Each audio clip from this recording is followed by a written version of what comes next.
क्या आपको मालूम है कंपेल्ड और कंपल्शन के दरमियान क्या फ़र्क है? आम तौर पर आप मजबूर या मजबूर करना या मजबूर होना और मजबूरी में कंफ्यूज होते हैं इन लफ्ज़ों में। आज इसी डिफरेंस को डिफाइन करूंगा। तो टॉपिक है कंपेल्ड या कंपल्शन, दोनों का क्या मीनिंग है, दोनों का इस्तेमाल क्या है। इंपॉर्टेंट टॉपिक है, मैं डिफाइन करूंगा। अगर आपको मेरे पढ़ाने का तरीका पसंद आए तो एक डेमो क्लास की तरह अगर आप मुझसे मुतमईन हो पढ़ाने के तरीके से, तो आप मुझसे ऑनलाइन इंग्लिश लैंग्वेज कोर्स कर सकते हैं, पाकिस्तान में या पाकिस्तान से बाहर किसी भी जगह से एक रीजनेबल फी पे करके। टॉपिक बड़ा इंपॉर्टेंट है। कंपेल्ड से स्टार्ट करते हैं। कंपेल्ड एक एडजेक्टिव है और वर्ब भी है। अगर वर्ब लिया जाए रेगुलर वर्ब, तो ये इसका मीनिंग होता है मजबूर करना। जैसे यू आर कंपेलिंग मी, तो मुझे मजबूर कर रहे हो।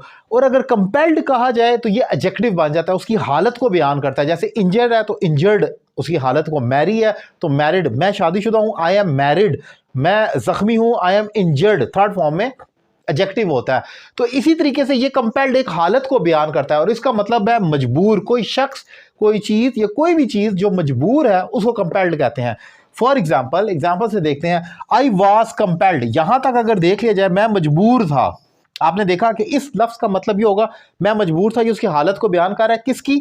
आई की। कोई भी लफ्ज जो अपने नाउन या प्रोनाउन की हालत को बयान करता है वो एडजेक्टिव होता है, जो भी उसकी पोजीशन को डिस्क्राइब करता है। तो ये कंपेल्ड बेसिकली आई को मुखातिब कर रहा है, जो कि एक प्रोनाउन है, तो ये हो गया एडजेक्टिव। आगे चलते हैं। जो कंपल्शन है, याद रखें SION या TION से जो खत्म होने वाले अल्फाज होते हैं वो होते ही नाउन है सारे। वो कोई ना कोई नाउन होते हैं जिसमें आप बहुत सारे वर्ड ले सकते हैं जो ION पर खत्म होते हैं। इसी तरीके से अब आई वॉज कंपेल्ड, मैं मजबूर था, and you were my compulsion, और तुम मेरी मजबूरी थी। अब यहां पर कंपल्शन जो है ये एज अ नाउन आया है।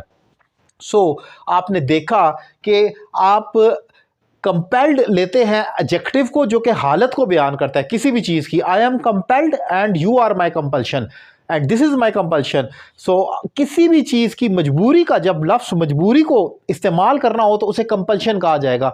और अगर मजबूर को मुखातिब करना है, I am compelled, you are compelled, they are compelled. कोई भी शख्स या चीज मजबूर है तो कंपेल्ड है, उसकी कोई मजबूरी है, so they have their own compulsion, उसे कंपल्शन कहा जाएगा। वर्ब के तौर पर भी इस्तेमाल होता है। जैसे मैं कहूँ डोंट कंपेल मी, मुझे मजबूर मत करो। यहां पर ये जो कंपेल आया है ये एज अ वर्ब आया, ये एक इंपेरेटिव सेंटेंस है और उसमें आपने देखा कि मैंने लिखा कि ये वर्ब की फर्स्ट फॉर्म है। जैसे डोंट फोर्स मी, मुझे मजबूर ना करो, इस तरह डोंट कंपेल मी, मुझे मजबूर मत करो। तो ये वर्ब के तौर पर भी हो सकता है, एडजेक्टिव के तौर पर भी हो सकता है, नाउन के तौर पर भी हो सकता है।